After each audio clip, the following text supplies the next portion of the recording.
Kesha Williams stepped quietly through the gates of her new school like she was walking onto a foreign stage, where every gaze was a spotlight trained on her.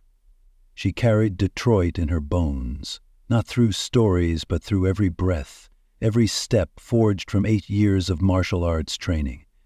Back home, learning to fight wasn't a choice, it was survival. But in Millbrook, it just made her the quiet black girl who just transferred. The bullies saw prey, not a warrior. They saw the silence, the skin, the solitude. They didn't see the eyes that had witnessed more than any child should. And so, they picked the wrong target. It started like most bullying stories do. Sarcastic comments, a casual shoulder check, a glare in the hallway. But then they pushed it further, crossing a line no one dared approach. One laughed when Kesha hit the floor. Another muttered, "She had it coming." The hallway went dead silent. But Kesha didn't cry. She didn't react. She just got up, brushed the dust off her jacket, and kept walking like nothing happened. The next morning, the clock hadn't even hit 5:30 when Kesha opened her eyes. She lay still, staring up at a ceiling that didn't yet feel like hers.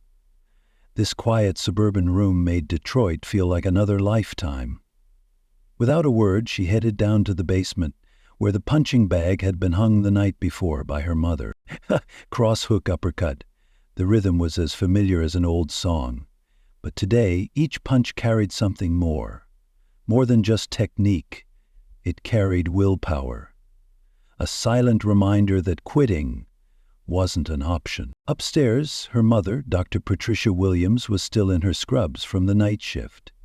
"How was your first day?" she asked while flipping eggs in the pan. "The same as any other," Kesha said, grabbing a piece of toast, voice steady. But her mother's eyes missed nothing. "This place is different than what we're used to." Different was putting it lightly. Walking down Millbrook's hallways, Kesha saw it clearly. She was one of fewer than 10 black students among 800 white faces. The whispers behind her cut like tiny blades. Still, she kept walking, head high, shoulders relaxed. Just like Master Chen had taught her, don't look weak, but don't go looking for trouble either. Things stayed quiet, at least until lunch. The cafeteria was a silent social map. The center tables belonged to the elites, the far left corner to the athletes, the windows to the artists. Kesha, tray in hand, just wanted an empty seat. "Well, look who wandered in," the voice echoed across the room. Derek Morrison, well over 6 feet tall, walking like the world had never told him no. His sports jacket was sharp, his gaze sharper. Behind him, Jake Wilson cracked his knuckles, and Tommy smirked. Forks froze mid-air. Kesha kept walking, her expression unchanged. But Derek stepped into her path. "I'm talking to you," he said, half commanding. "We need to have a chat." Kesha didn't know it yet, but she'd just stepped into a game that had been rigged long before she arrived. Still, something in her had begun to stir. Not fear, but awareness, as she moved toward a lone table in the corner. A voice rang out, loud and theatrical, like a hammer falling in a quiet theater. "Hey, new girl, hold up." She stopped, turned, looked him straight in the eye. Derek Morrison. Without blinking, he stood there with a toothy grin and eyes cold as a frozen lake.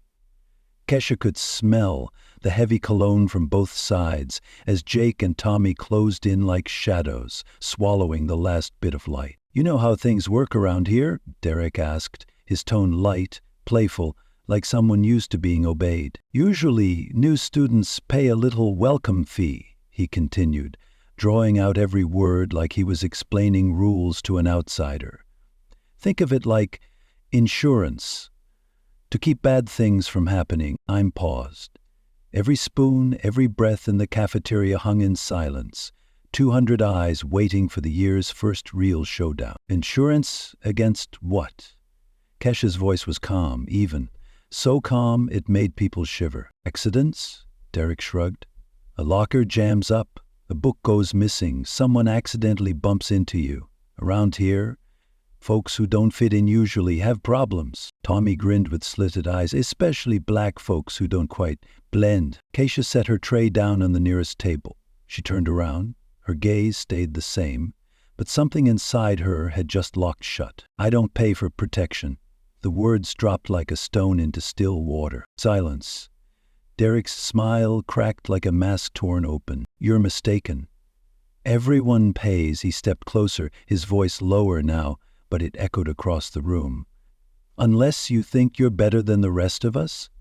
Kesha picked up her tray and walked around him, like he was just a badly placed lamppost. Derek froze. He wasn't used to being ignored, especially not in public. When he shouted, "This isn't over!" the cafeteria buzzed with whispers. But Kesha just quietly unwrapped her sandwich and started to eat, her eyes silently tracking every retreating footstep of the crowd, fading into hush. In a far corner, Marcus Thompson shook his head and whispered to the friend beside him, "That girl has no idea who she just declared war on." The air in the cafeteria shifted like someone had cracked open a door to a storm. From that moment on, the name Kesha Williams would no longer be spoken in silence. It didn't take until the end of lunch for Derek to strike back. When Kesh opened her locker, the lock wouldn't budge. She tried again. Nothing. Jake appeared out of nowhere like a shadow. Locks jam all the time. Someone might have messed it up. Kesha peered into the keyhole. Gum packed tight. Real mature, she muttered. "This is just the warm-up," Jake said, backing away, eyes fixed on her, like he was watching an animal cornered in a cage. In history class, her notebook was gone. She tore through her backpack. Nothing. Out in the hallway, Tommy was putting on a show like a clown in a circus, reading her notes aloud to a crowd of underclassmen. Kesha stepped up. "What's mine? You sure?" he asked, holding the notebook above his head, eyes daring her. "Maybe if you beg, I'll give it back," he grinned, keeping it high. But Kesha didn't reach for it. She didn't need to. Instead, she pulled out her phone. A click, a photo. Tommy holding her notebook. "What the hell are you doing?" His voice faltered. "Evidence," Keshra replied, sliding her phone into her pocket. "In case I need to report a theft." Tommy flushed, then flung the notebook at her feet before stomping off. Pages scattered across the floor. Kesha bent down, hands trembling slightly, not from fear, but from the weight of restrained fury. She wasn't afraid. She understood something deeper. These people weren't just bullies, they were manipulators. And if she didn't fight back, no one else would. What she didn't know was this. Among the silent crowd watching, some eyes were beginning to see her differently. No longer just the quiet black girl, but something far more dangerous. Someone willing to defy the rules. The pages scattered across the cold tiled floor, flung from Tommy's hands like pieces of discarded dignity.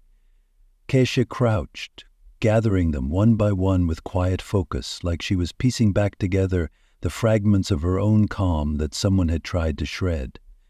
When she looked up, she saw a pair of worn sneakers. Not from a threat, but from a quiet witness. Marcus Thompson, the soft-spoken guy from lunch, stood there, his eyes heavy, but not judgmental. "You need some advice," Marcus said softly, glancing around like even the walls had ears. "I'm listening." Derek's not just some rich kid flexing muscle. His dad owns half this town. Car dealerships, the gym, everything. "You know where my mom works? One of those places." "And his uncle?" "He's the police chief." Marcus's words unfolded like a map, revealing the invisible power pressing down on this school, and on anyone brave enough to push back. Escher clutched the stack of pages tighter, stood up, eyes locked on Marcus. "You trying to scare me?" "No. I'm trying to save you." His voice held no threat, just the dry ache of experience.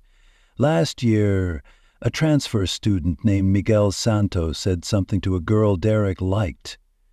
Miguel fell down the stairs, broken nose, cracked ribs. Official report said accident. 2 weeks later, Miguel was gone. Kesha said nothing, but Marcus saw it in her eyes. No fear, determination. "Look, I get it. Standing up for yourself, I've been there.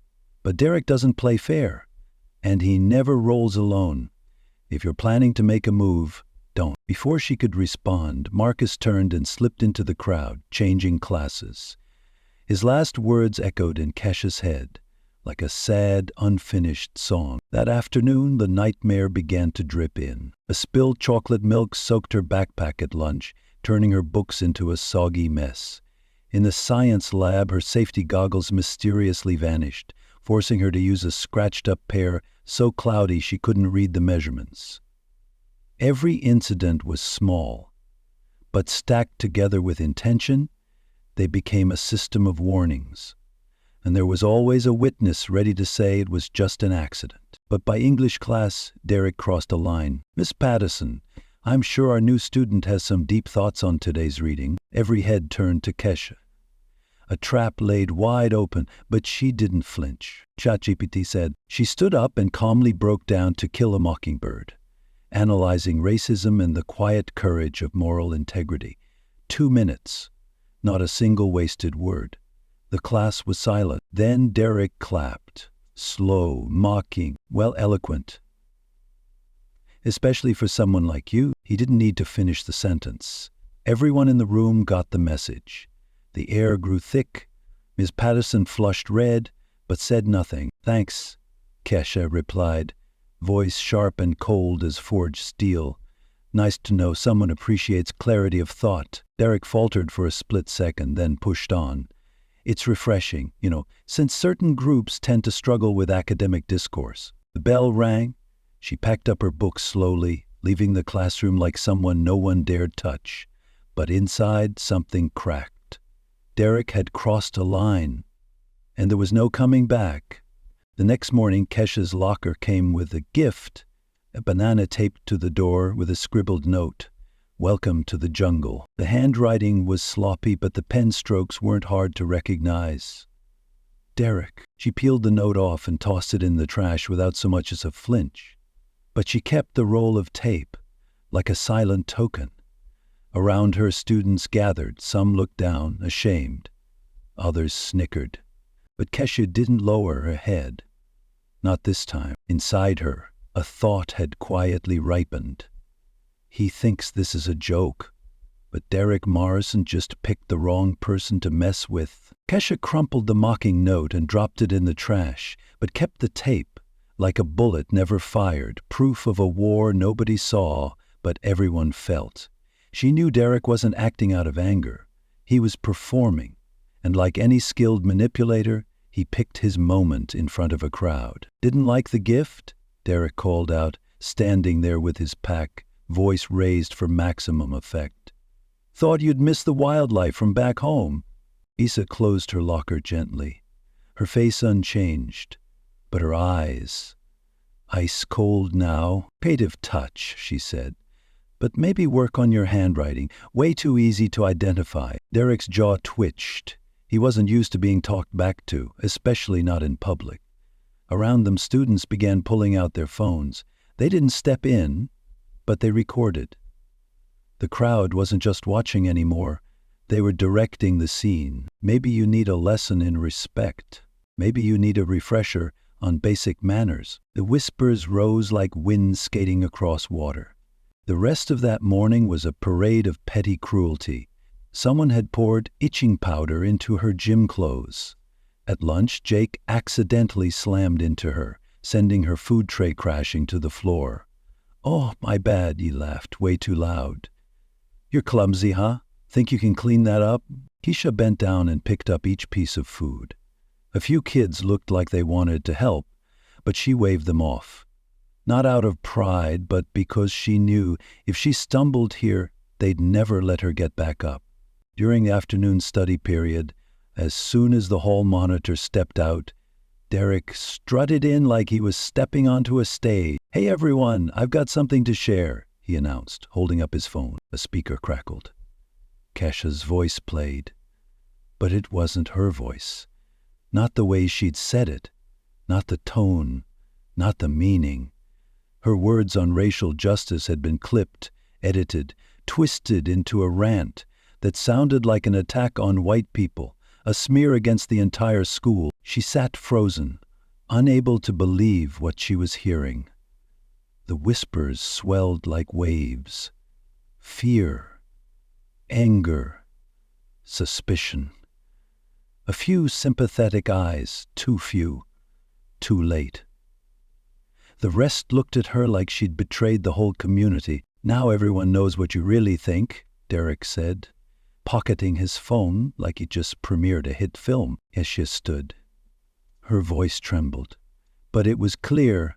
That's not what I said." "You calling me a liar?" Derek pressed in. "You spliced that audio, twisted it into something I'm not. We just played the truth." Right then, Ms. Chen returned. The room flipped back to good behavior like a switch. When she asked what was going on, Derek smiled like a politician mid-campaign. "Just discussing current events, ma'am." The bell rang. Students fluttered out like fish escaping a net, avoiding Kesha's gaze as if eye contact might make them complicit. A few murmured behind her back, "Didn't see that coming." Thought she was quiet. Kesha walked away, heart no longer beating like it used to. This wasn't just humiliation. She'd been recast as something dangerous. To them, she wasn't a student anymore. She was a threat. Marcus was waiting by her locker, voice heavy and low. "I know that audio was fake. I was there. I heard what you really said." "It doesn't matter anymore," Keisha said, slipping on her jacket. "You can prove it. You can fight back. Or," she looked up, eyes burning bright, "I can face the one who did it. In our most painful moments, we learn who we really are. Not in triumph, but when we're standing alone, empty-handed at the edge of everything." And Kesha knew, some battles, if you don't rise, you'll stay on your knees forever. Marcus gripped her arm, his voice shaking from somewhere deep. "Don't do anything stupid." That's what he wants. One reaction, that's all he needs. He'll flip it, make you the aggressor. There'll be consequences. Expulsion, maybe worse.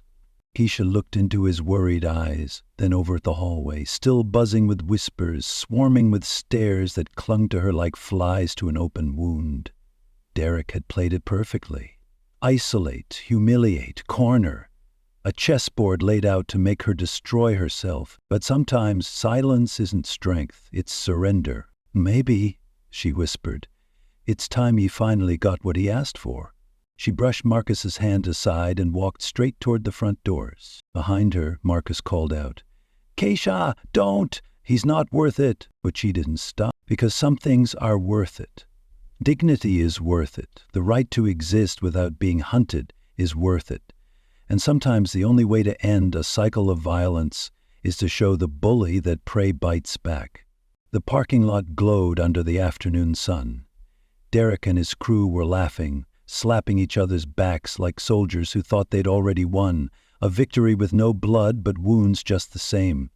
They didn't know the storm they'd stirred was already walking toward them. Kesha dropped her backpack at the edge of the lot. The movement was sharp, deliberate, like she was laying down the last burden she'd carry. Then she started walking. One step, then another. Steady, measured. Like war drums echoing across open ground. Derek saw her coming, smirked. "Well, look who finally wants to talk." Jake and Tommy stood up fast, forming their circle like it was just another show for the crowd. "Come to apologize for being rude?" Kesha stopped 10 feet away. Her voice was calm, but it rang like a bell of judgment. "I'm done playing your game, Derek. You think you get to decide when it ends? No. You walk into my school and disrespect me? Think again. Your school?" Keister stepped closer. "It's a public school. My mom pays taxes. I have just as much right here as you." Derek's face tightened. "You should walk away while you can. You're alone. We're not. I tried walking away. You followed. I stayed silent. You escalated. I spoke up. You tried to destroy me. Now?" She stepped again, body lowering, weight shifting forward. "We do it my way." Tommy cracked his knuckles. "You sure about this? One girl against 3 guys? Not exactly a badge of honor, 3 dudes ganging up on one girl. That wasn't just for them, that was for the growing crowd beginning to circle around them. Last chance, Derek. This ends now. Derek laughed, sharp and hollow like rotten wood splitting. What are you going to do, call your mommy? No. Keshvo narrowed her eyes. I'm going to give you what you've been begging for. The moment he reached out to grab her, the world shifted. Kesha turned, caught his wrist, and used his own momentum to throw him forward. A clean strike to the stomach folded him in half like a broken stick. Jake lunged, fists swinging wild like someone who'd never been in a real fight. Kesha ducked, spun, swept his legs out from under him. He hit the ground hard. Tommy froze. His face cracked with something new. Fear. The plan was unraveling. Derek staggered up, gasping. You think you're tough? And then just movement. Skin on skin. Snaps of precision. Kesha didn't need brute strength, just skill. She flowed through their clumsy attacks like water slipping through fingers, redirecting every blow with grace sharpened by years of training. Every move landed like it had been practiced 1,000 times, because it had. She wasn't fighting to win, she was fighting to end it. The fight moved across the parking lot like a brush fire tearing through dry grass. Jake and Tommy tried to jump in and help Derek, but only added to the chaos, or ended up on the ground themselves, brought down by Kesha's clean clockwork counterstrikes. She didn't need brute force. She had skill, and more frightening than that, control. Derek came at her like a wounded animal, refusing to fall, but every punch he threw just exposed more of what he lacked, discipline and any ounce of hope. By the time it ended, he was face down, cheek pressed to the hot asphalt, Kesha's knee pinning his back. Blood trickled from his nose, trailing in thin red lines. Jake clutched a black eye. Tommy hunched over, doubled in pain. We done here?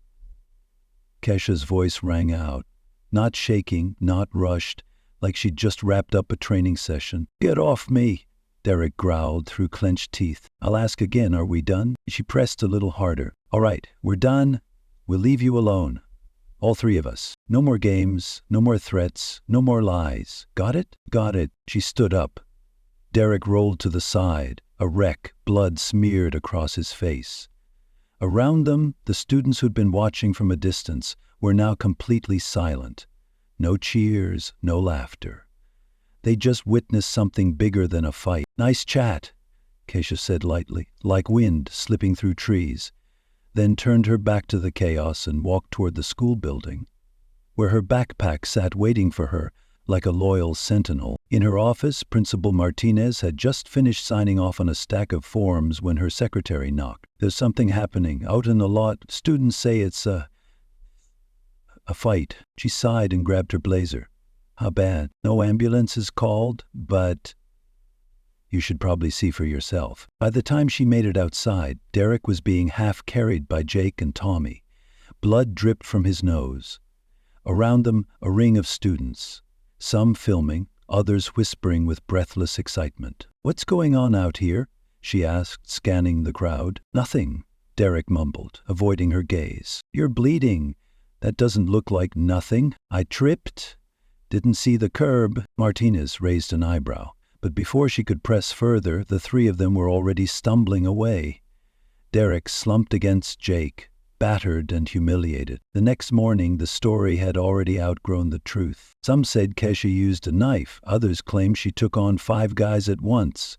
But the truth didn't matter anymore. In high school, legends outlive facts. Every time. Second period, Jessica Martinez, a wiry sophomore who spoke more with her eyes than her mouth, shuffled up to Kesha. Can you help us? Kesha turned. Beside Jessica stood Ember, wide-eyed and clinging to her backpack like it might run.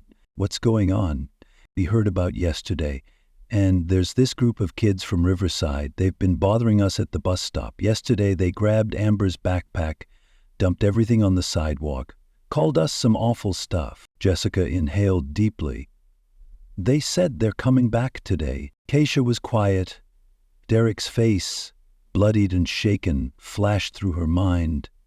But then came the memory of the fake recording, the cruel laughter, the silent stares. "What do you want me to do?" "Just come with us to the bus stop. If they see you there, maybe they'll back off." Kesha looked at the two faces in front of her, frightened but hopeful. Then she nodded. "Or 3:15, right?" They nodded, and at that moment something stirred inside her again. This time it wasn't self-defense. It was protection. The afternoon stretched long shadows across Maple Street. Wind filtered through tall branches, carrying the smell of warm dust and something else. Jessica and Ember stood close to Kesha, their bodies tight with fear, eyes glued to their phones, like each minute ticking by was an hour. "They usually show up around 3:20, Jessica whispered, unable to hide the tremor in her voice. "The bus runs almost 30 minutes late. Gives them plenty of time to do whatever they want?" Kesha asked, calm as ever, eyes scanning the street like radar. Amber swallowed hard. "Yesterday they surrounded us, said I looked lonely, said I needed company. I tried to walk away, and Tyler, he grabbed my wrist and said I was being rude," Jessica continued. "Then they dumped Amber's backpack, made us pick everything up off the ground. They laughed, recorded it, and said if we told anyone, we'd never forget it." Kesha nodded. Her gaze shifted, no longer scanning but locked in. She'd seen this kind of behavior before, not just in Detroit, but anywhere the powerful unloaded their frustration on the powerless. 3 minutes later, an old beat-up Camaro turned onto Maple Street. Bass pounded from inside like a tribal drum. 3 guys stepped out, walking like they owned the block and everyone on it. "Who's the new girl?" Brad squinted. "No one," Jessica said quickly. "She's just waiting for the bus." Connor grinned, tattoos coiled around his arms. "Doesn't look like no one. Looks like she wandered into the wrong movie." Tyler moved in close, intentionally brushing against Amber. She stepped back, instinctively ducking behind Kesha, like a bird sensing poison on the wind. "Bringing guests now? Not very friendly, are we?" Kesha lifted her head, her voice smooth and firm. "I'm here to talk." Brad raised an eyebrow. "About what?" About how the 3 of you are going to stop bothering these girls, starting today." The guys glanced at each other, then burst out laughing like she'd just told them a fairy tale. Connor wiped his eye like he'd heard the best joke in weeks. "Well, damn, we got ourselves a knight in a skirt." "It's not about what I think I am," Kesha replied, eyes never leaving Brad. "I'm just here to tell you. This stops now." Tyler stepped toward Amber again, voice full of spite. "And if we don't feel like stopping, then you'll find out some people aren't that easy to push around." Brad drifted to the left. Connor circled right. They were trying to box her in. "I like her," Brad said. "She's got fire. Forget these kids. Come with us. We'll show you what real men are." "I'm not into guys who get off on bullying little girls," Tyler snapped. "Little girls? They're old enough to learn some damn respect." He reached for Ember's shoulder, and Kesha moved. Her left hand blocked the grab and twisted his wrist back. Her right hand struck his forearm hard. Tyler stumbled, clutching his arm and hissing through clenched teeth. Connor lunged, but Kesha had already pivoted. She dropped low, swept Brad's legs, then brought an elbow into Connor's gut, folding him in half and sending him sprawling. Tyler fumbled for his phone. "You're crazy? I'm calling the cops." "Go ahead," Kesha said without turning.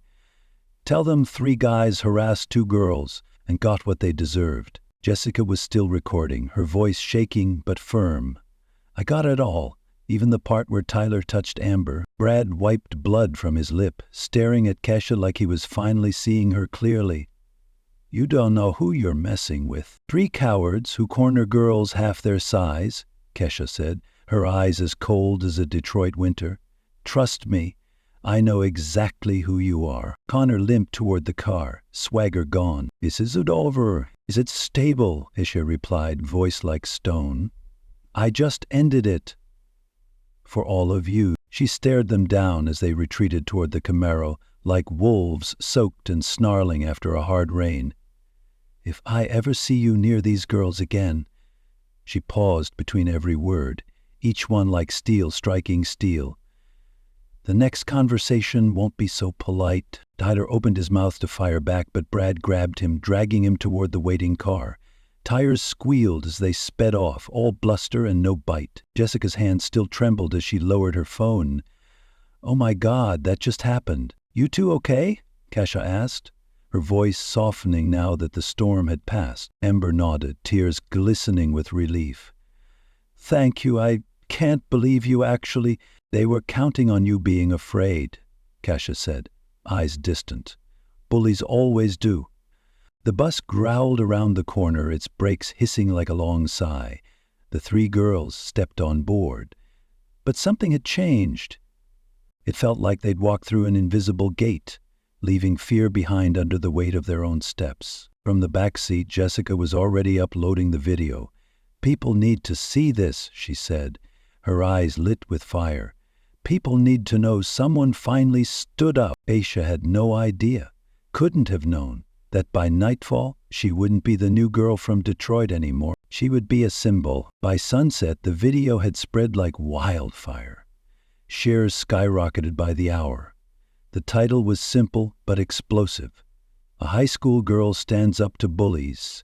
Someone finally fights back." Comments poured in from 3 different schools. Stories long buried in quiet corners of hallways were being told for the first time. Pain that had once gone unnamed now had a voice. And Kesha, the quiet one, had become a flame in the dark. One user wrote, "That's the girl who took down Derek Morrison." Another said, "We've needed someone like her for a long time." A few miles away, in a cold bedroom, Derek sat in front of his phone, an ice pack pressed to his swollen nose, his face pale and tight. He watched the video for the 5th time, the one where he got dropped in front of a crowd, in front of the internet. His phone buzzed. "Jake, do you seen it?" Jake's voice was furious. "The whole school has. My dad's asking why I look like I got hit by a truck." Dozing girl, made us look like clowns. Derek clenched his jaw, rage boiling just beneath the surface. "She's not some kind of superhero. She just got lucky. Twice." But deep down, past the anger and bruises, he knew it wasn't luck. Meanwhile, in Riverside, Brad was arguing with the others in a garage. "How did we get wrecked like that?" Connor shouted, pacing like a caged animal. Brad didn't answer.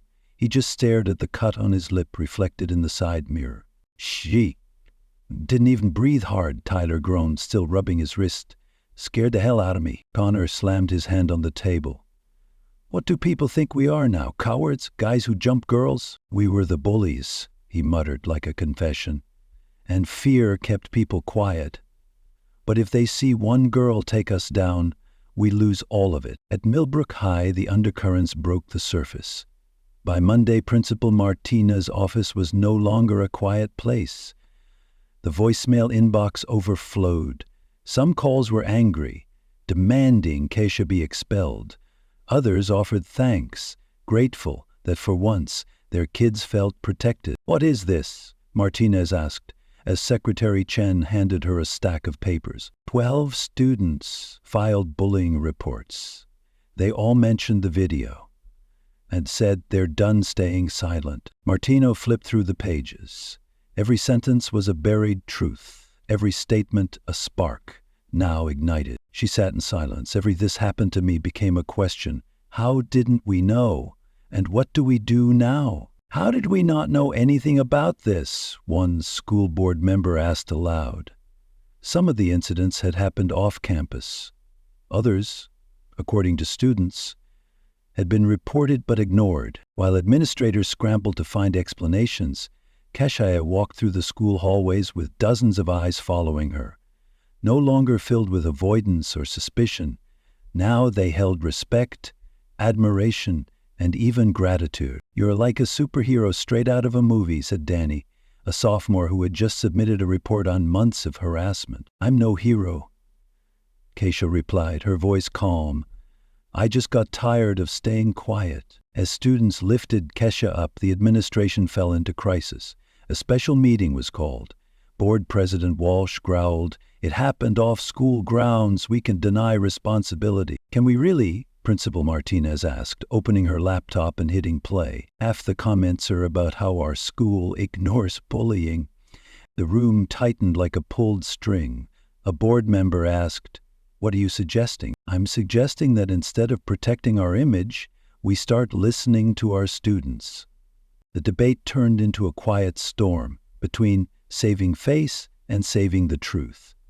Meanwhile, a parent-led petition for school reform was gaining traction online, calling for self-defense training in the curriculum and real safety for students. That very afternoon, Jessica, with a blazing smile and eyes like wildfire, started a support group for students who had been bullied.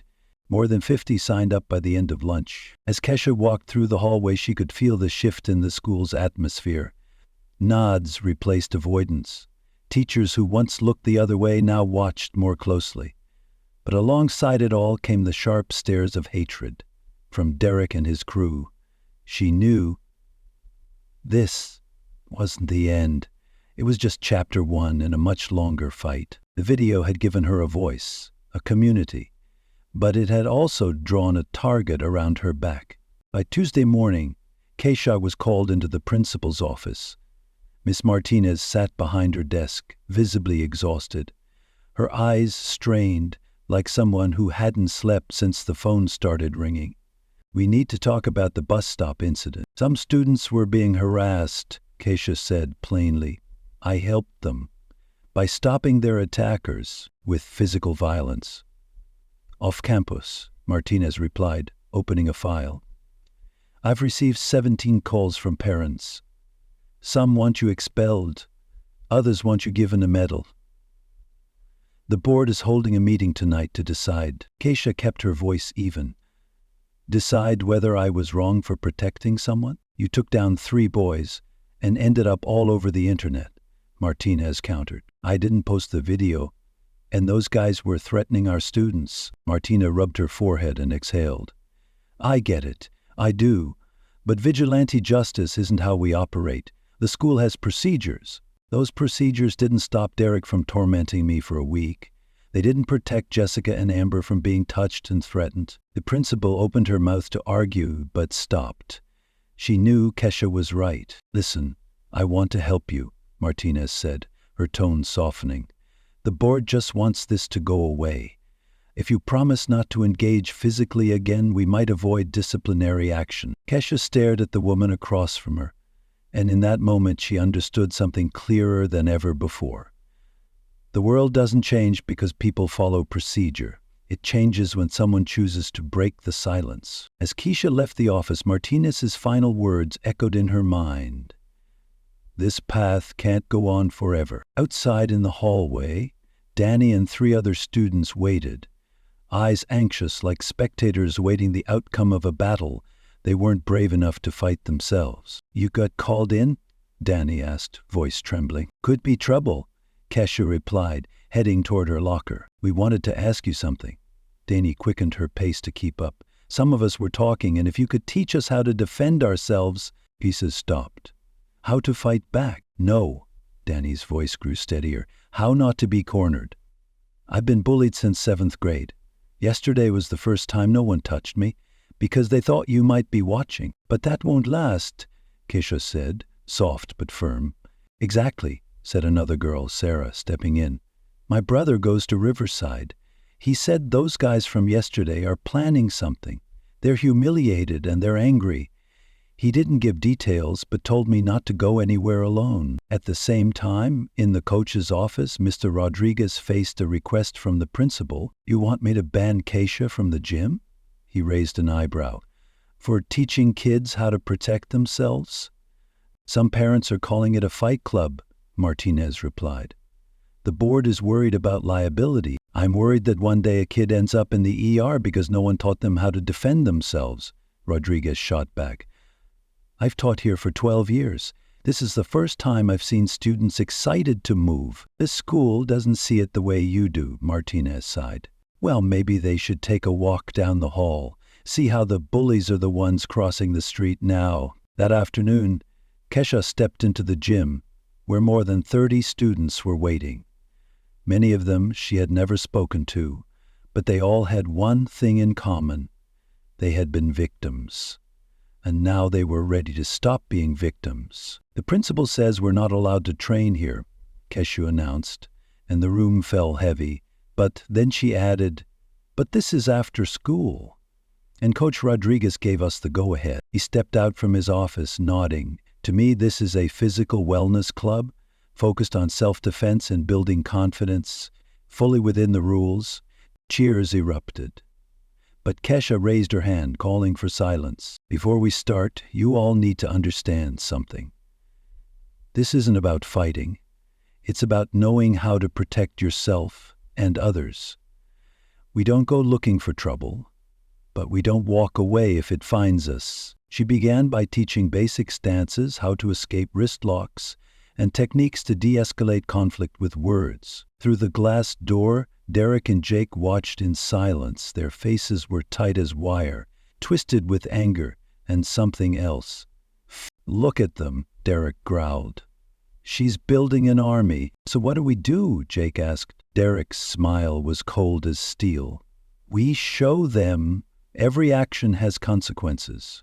Inside the gym, each student clenched their fists and stepped into position. None of them realized that their newfound courage was striking fear into a system built entirely on silence and submission. By Friday, the gym buzzed like a hive, alive and loud.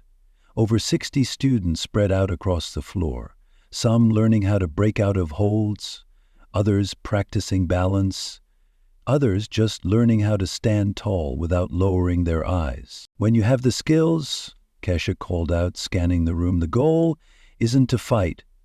The goal is to walk away safely. Fighting is the last resort, when nothing else works." Across the mat, Sarah, once too shy to look anyone in the eye, now stood tall, shoulders squared, gaze steady. "I've never felt this strong before," she whispered to Dane during a break. "Me neither," Danny said, wiping sweat from her brow with a real smile. "Yesterday some seniors tried to mess with me. I just looked straight at them, didn't flinch, didn't back down. They walked away." Coach Rodriguez watched from his office, quietly taking notes. He'd never seen a transformation so deep, not just in bodies but in spirits. The kids who once walked with heads down now moved tall, united by something they'd never known before: solidarity. But outside the gym's walls, another wave was building. That night, Derek Morrison sat in his car in the parking lot of a 24-hour diner on the edge of town. His nose had healed, but his pride hadn't. The fight video had gone viral, over 10,000 views, and the comments made his stomach twist. A beat-up Camaro pulled in. Brad Matthews stepped out, followed by Connor and Tyler. 3 faces drawn tight by the same humiliation. "Took you long enough," Derek muttered as they slid into the booth. "Had to make sure we weren't being followed," Brad snapped. "We can't survive another video going viral." "Are we sure about this?" Tommy asked nervously. "If anyone finds out we're teaming up, no one will." "Unless you open your mouth," Derek hissed. Connor leaned in, voice low. "That girl made us a joke. Kids are fighting back now. Yesterday, a freshman stood up to me."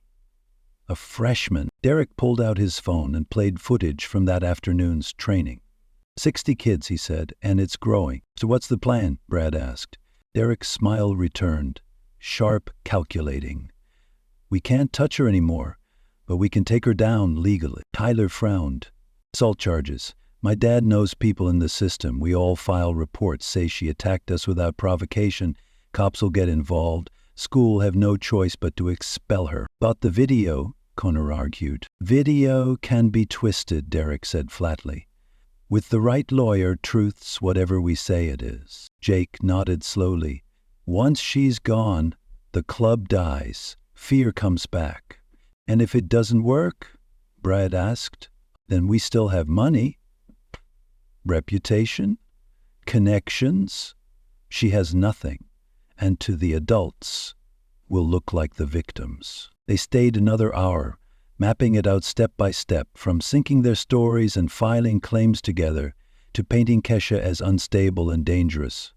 What they didn't realize was that this wasn't just about revenge. It was about defending a system they believed they were entitled to, one where power is never questioned. Late Friday afternoon, Kesha wrapped the final practice of the week with a familiar warning: this weekend, stay aware of your surroundings, trust your instincts. They'll save you when nothing else will. The students gathered their things, chattering excitedly about the skills they'd learned. Coach Rodriguez stepped beside Kesha, eyes full of thought. "You've built something really special," Coach Rodriguez said slowly. "These kids, they're different now. Stronger. They've always been strong." Kesha smiled.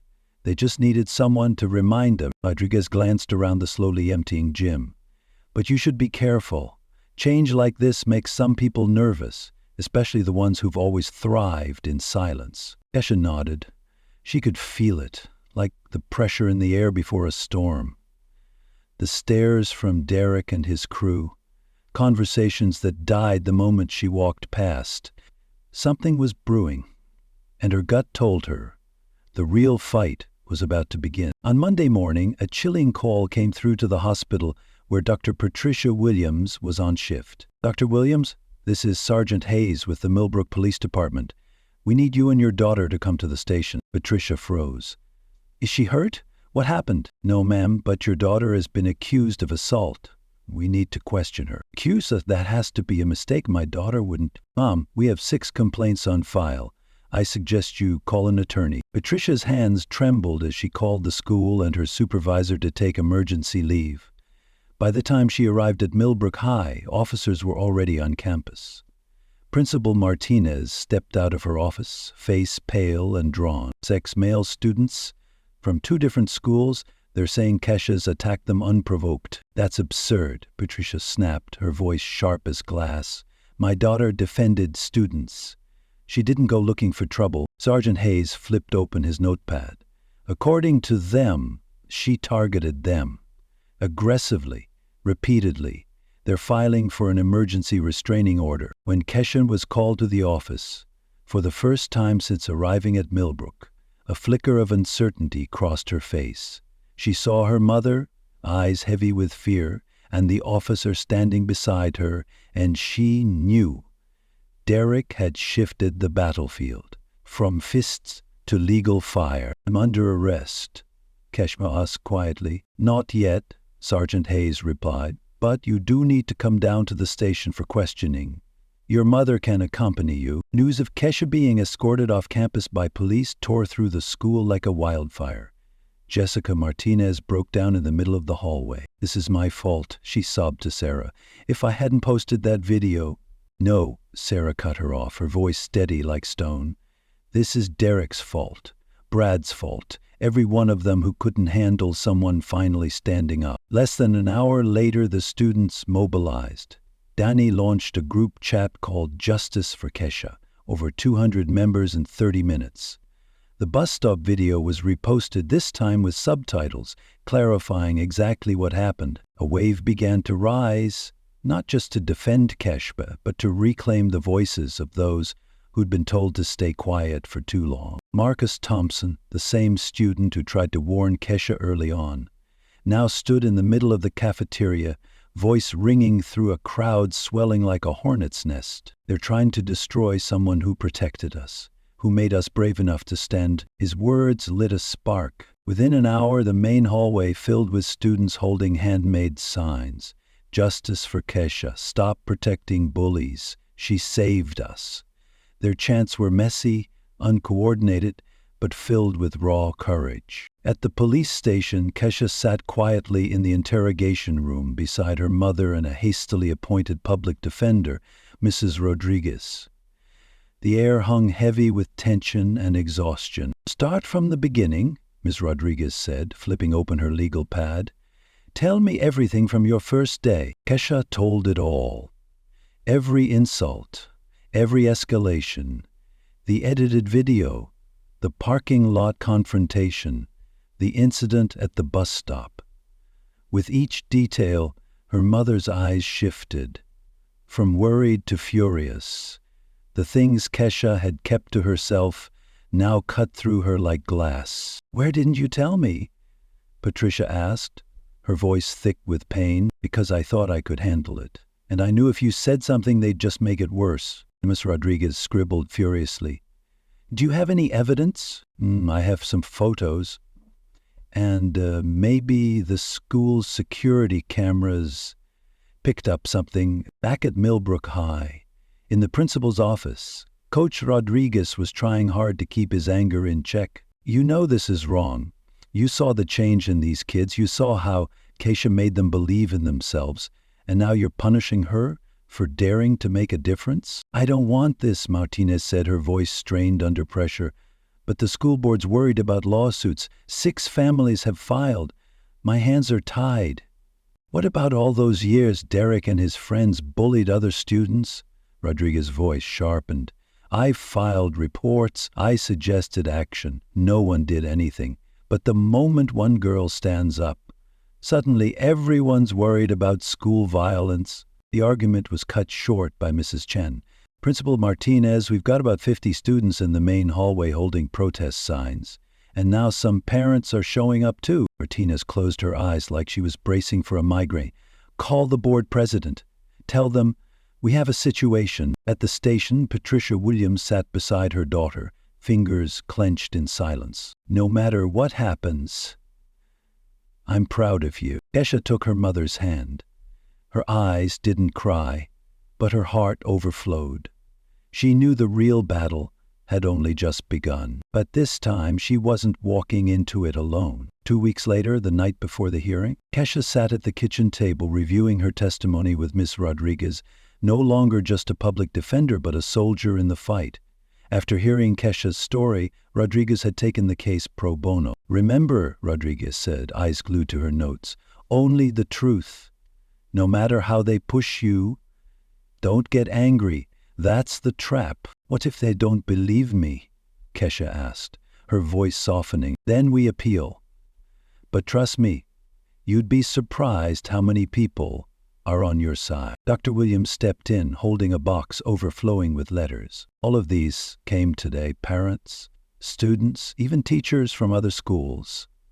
They're writing in for you. Regina smiled. The DDA's office received a wave of the same, public opinion's shifting. Across town, Derek Morrison sat facing his family's lawyer, Mr. Blackwood. Impeccably dressed, his eyes were pure cold steel. Let me be very clear, Blackwood said. If your testimony contradicts even once, this whole thing collapses. Derek shifted in his seat, visibly uneasy. There won't be any contradictions. Good, because if there are, not even your father will be able to help you. In the Morrison family's gleaming wood-paneled living room, the air was thick, like a pressure cooker ready to burst. Blackwood didn't blink as he continued, voice slicing clean through the room. If it comes out that you fabricated this, assault won't be the charge to worry about. Perjury is a felony. Jake and Tommy sat stiff on a leather couch, eyes locked on the floor. What they had started was beginning to weigh in ways they could no longer shrug off with weak excuses. What about the videos? Tommy asked quietly, barely ready for the answer. Videos can be edited, misinterpreted, Blackwood replied coolly. We'll emphasize a pattern of violent behavior. 6 separate incidents. No one will believe that was all self-defense. Elsewhere across town, Brad Matthews sat in his garage under a dim fluorescent light. Connor leaned against the wall. Tyler paced the floor. Starting to think we really screwed this up, Tiger whispered. What if they have evidence we don't know about? Like what? Brad snapped, though his voice lacked its usual bite. Cameras, witnesses? I don't know, but it's starting to feel like we lost control. Connor nodded, voice dropping low in confession. My dad said if we lose this case, we could be countersued for false claims. He's already hired his own lawyer. And I heard something else, Tyler said. Tomorrow, almost 20 students are set to testify. In the Millbrook High Library, exactly 20 students sat in a circle. Marcus Thompson stood at the center, his eyes steady with purpose. Just speak the truth. Don't add anything, don't guess. Don't exaggerate. What if they say we're lying? Sarah asked, gripping her pen tight. Then we stay calm, because we know the truth is on our side. Jessica answered, voice unwavering. "I've been bullied by Derek for 3 years," said Danny. "Tomorrow is the first time I'll get to say that out loud to someone who actually has power." Coach Rodriguez stepped forward. "I'm proud of all of you. Testifying takes just as much courage as what Kesha did in that parking lot." "You'll be testifying too?" Sarah asked. "Yes, and Principal Martinez too, though she doesn't know it yet. Attorney Rodriguez served her a subpoena earlier today." That night, Kesha lay in bed, eyes fixed on the ceiling. 8 months ago, she'd just been a quiet girl from Detroit, into martial arts and books. Now she was at the heart of a legal battle dividing an entire town. Her phone buzzed. A message from Jessica. "No matter what happens tomorrow, you've changed everything. Thank you." More messages followed, some from students she'd helped, others from parents, even total strangers. All of them reaching out because of her courage. It wasn't until nearly 2 a.m. that she finally closed her eyes. And in that uneasy sleep, she knew 8 hours from now, she would walk into a courtroom not just as a defendant, but as the face of something bigger. She carried the hopes of every kid who'd ever been silenced, every victim, everyone who ever dared to stand up. The court would decide her legal fate. But the verdict that truly mattered had already been spoken by the community. They came early, lining up outside the Millbrook County Courthouse. Students, parents, and strangers who didn't even know Kesha personally, only that she had done what they once wished they'd had the courage to do. Stand up. The courtroom was packed, not a single empty seat. The air was heavy, almost still, as Judge Patricia Thompson struck the gavel and announced with clear authority, "This hearing concerns Kesha Williams, charged second-degree assault." Attorney Blackwood stood and stepped forward like the courtroom was his private stage. "Your Honor," he began, "this case is about a pattern of unprovoked violence committed by the defendant, a student trained in martial arts who used her skill to intimidate and physically assault 6 innocent young men." He pointed to Derek, head bowed, eyes cast down, shoulders trembling. The performance was flawless. They were simply living their lives when they became targets. "We intend to prove that this is a dangerous individual, someone who has used her training to harm others and instill fear." The silence was thick, but then Attorney Rodriguez rose. Her words shifted the air like wind against still water. "No, Your Honor, this is not a case of random aggression. This is the story of a teenage girl forced to defend herself and others against a system of organized bullying that the school failed to stop. We will show that every one of Kesha's actions was a direct response to real threats, to deliberate provocation by the very individuals now seated across from her." Derek was the first to take the stand. He gave a carefully twisted version of events, claimed he'd just been trying to help a new student when he was suddenly attacked. "In the parking lot," Derek said, eyes downcast as though recalling trauma, "I tried to walk away, but she followed me. I wanted to de-escalate, but she struck first." Then came cross-examination, and Rodriguez didn't hold back. "Is it true that you demanded protection money from my client on her first day at school?" "I don't know what you're talking about." "And you weren't the one who edited the audio recording in English class to humiliate her, is that correct?" Derek hesitated, visibly flustered. I didn't edit anything." Rodriguez turned to the judge. "Permission to present Exhibit A." The courtroom fell silent as 2 recordings played. One, the original Kesha's thoughtful, articulate commentary on racial injustice. The other, the edited version, spiteful, distorted. No further explanation was needed. Derek's face flushed deep red. Whispers swelled through the courtroom, gasps, eyes wide in disbelief. "It was just a joke," Derek mumbled. "A joke? To publicly humiliate my client in front of more than 30 classmates?" Rodriguez's voice was a final, decisive blow. "Objection!" Blackwood shouted, but it was too late. Sympathy for his victim had vanished from the room. Next came Jake and Tommy. But their stories quickly unraveled. Tommy claimed the incident happened before school. Jake said it was after. Then Rodriguez played security footage, Jake and Tommy blocking a younger student in the hallway. Their narrative crumbled. Patient didn't have to say much. The truth had already spoken. When Brad Matthews took the stand as the representative of the Riverside Boys, the final lie began to crumble. "You're telling this court," Attorney Rodriguez asked coolly, "that 3 high school boys felt threatened by one girl at a bus stop?" "She was aggressive," Brad muttered. "Or was she protecting 2 younger students from being harassed?" Jessica's video played next. And just like that, every denial evaporated into the charged air of the courtroom. The footage didn't lie. Brad and his friends shouting, menacing, until Kesha stepped in. From there, the courtroom became a stage for voices that had long been silenced. Marcus Thompson spoke about 3 years of Derek's bullying, the shoves, the threats, and the school's utter silence. One student after another followed, a living chain of testimony painting a vivid picture of a bullying system nourished by neglect. Jessica broke down as she described the incident at the bus stop. Sarah stood firm, saying, "Keisha gave us hope that maybe someone would finally stand up." Even Principal Martinez had to face the truth. She admitted to ignored reports, warnings that were never acted on. Her testimony was undeniable proof that the school had failed to protect its students. Finally, Kesha took the stand, not angry, not afraid. She spoke calmly, each word ringing like an echo. "I never wanted to fight. I just wanted to go to school and feel safe. When that wasn't possible, I had to stand up.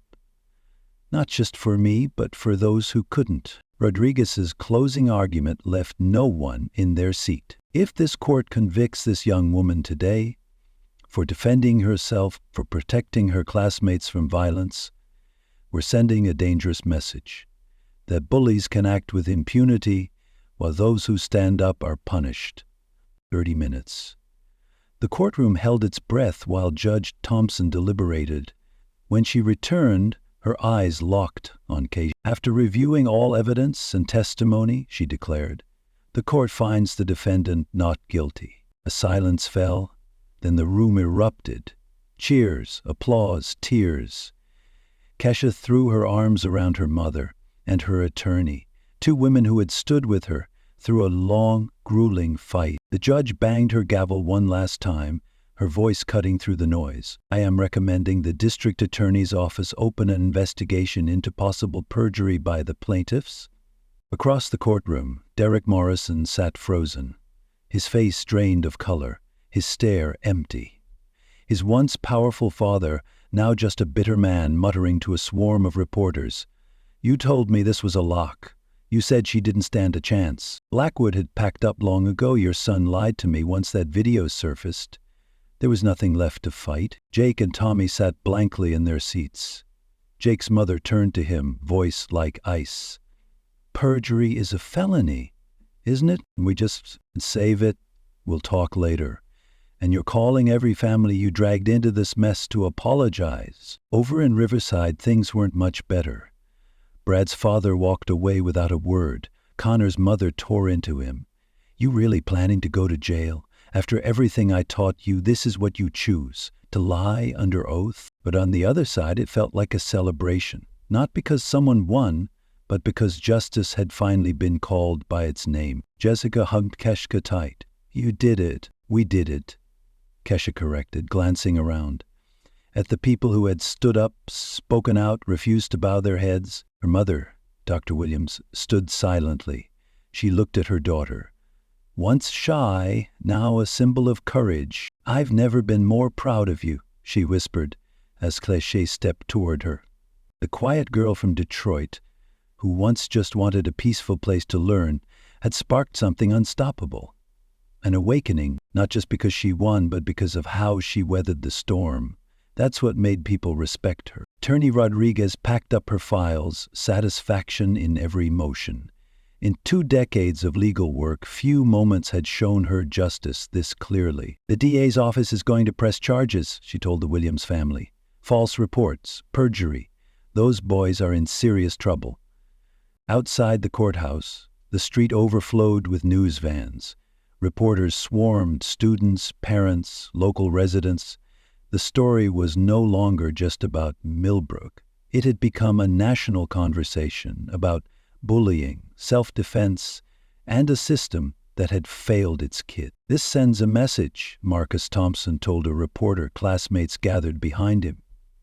"You don't get to bully people and then play the victim when they push back." In the weeks following the trial, Millbrook High transformed almost overnight. Principal Martinez, after being called to the stand to explain ignored reports, rewrote school policy. Zero tolerance was no longer a hollow phrase in the student handbook. Every complaint was investigated. Every student was heard. Derek Morrison never returned. The perjury charges and mounting civil lawsuits from multiple families forced him to transfer to a military academy 3 states away.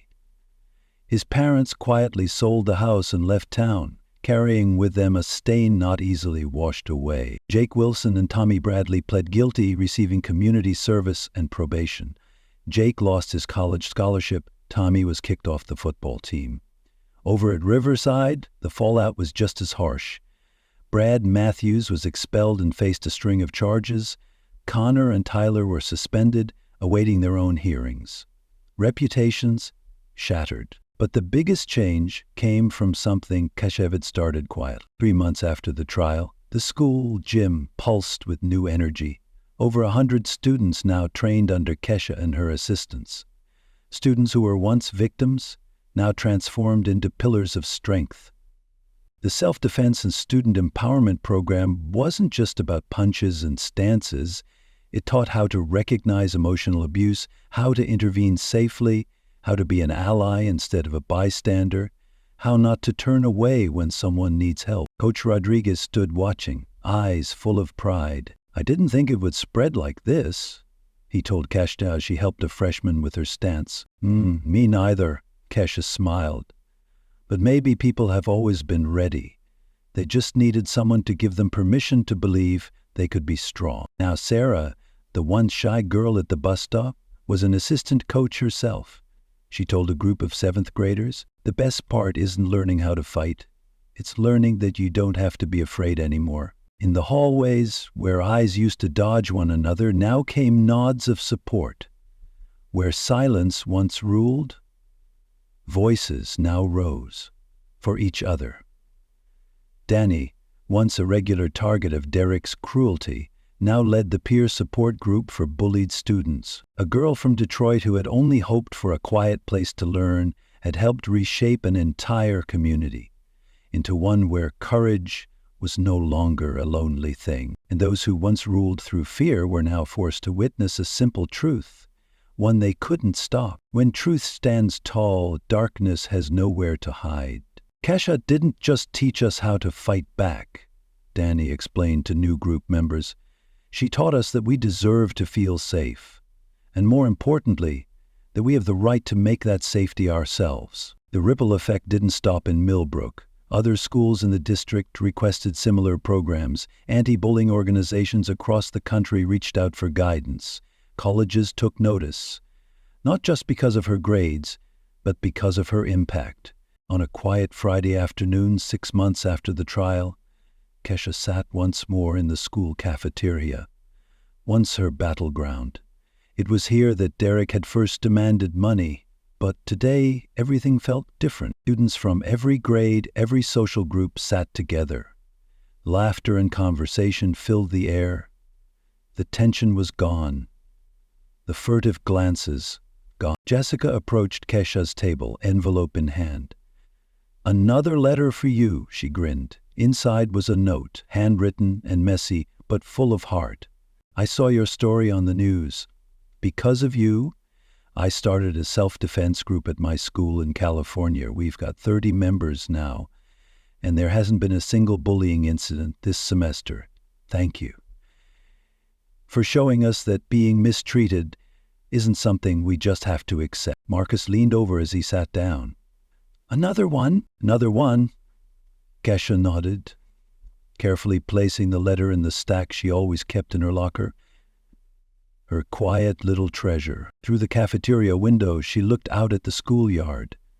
Out there, students were practicing confidence-building drills. Once a foreign concept in this place.